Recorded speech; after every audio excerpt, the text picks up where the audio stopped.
ছোটবেলায় এক দুষ্টুমি তার আগমনী গান হঠাৎ থামিয়ে বলেছিল শুক্লা দ্বাদশীর দিন এসে বাকি অন্তরাটুকু শুনিয়ে যাবে।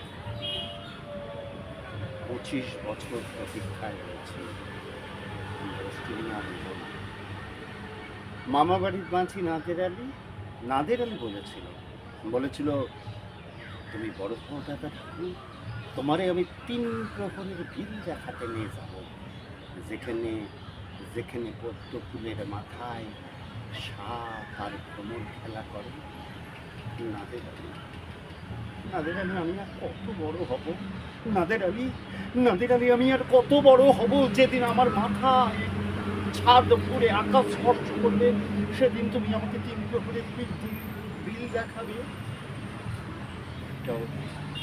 একটাও রয়্যাল গুলি কিনতে পারিনি কখনো। লাঠি লজেন্স দেখিয়ে দেখিয়ে চুষেছে লস্কর বাড়ির ছেলেরা, চৌধুরীদের কেটে ভিখিরির মতো দাঁড়িয়ে দেখেছি ভেতরে রাস উৎসব। অবিরল রঙের ধারার মাঝে সুবর্ণ কঙ্কন করা ফর্সার বইরা কত রকম আমোদে এসেছে। তারা আমাকে তো ঘুরে তাকায় না। বাবা আমার পা ছুঁয়ে বলেছিলেন দেখিস দেখিস একদিন আমরা।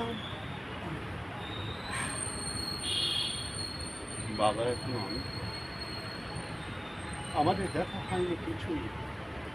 সেই রয়্যালগুলি, সেই লাঠি লজেন্স, সেই রাস উৎসব কেউ কেউ কেউ আমাকে ফিরিয়ে দেবে না। বুকের মধ্যে সুগন্ধি রুমাল রেখে বরুণা আমাকে বলেছিল যেদিন সত্যিকারের ভালোবাসবে সেদিন আমার বুকে এমনি আমি ভালোবাসার জন্য হাতের মুঠোয় প্রাণ নিয়েছি, দুরন্ত ষাঁড়ের চোখে বেঁধেছি লাল কাপড়, বিশ্ব সংসার তন্ন তন্ন করে খুঁজে এনেছি 108টা নীল পদ্ম। তবু বরুণা কথা রাখেনি।